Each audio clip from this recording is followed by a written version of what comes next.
OFW, salitang ang sarap pakinggan, ang hirap panindigan. Kasi akala ng lahat kapag nasa abroad ka, easy money na.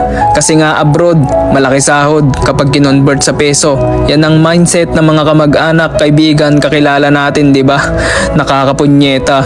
Kapag di mo napagbigyan at iyong tinanggihan, ang bibilis sumama ng loob, magtampo, kesyo nagbago ka na, yumabang, dumamot, kuripot, ang di nila alam, bukod sa homesick mong araw-araw na kalaban, dumadagdag pa sila. Di ba nakakalungkot?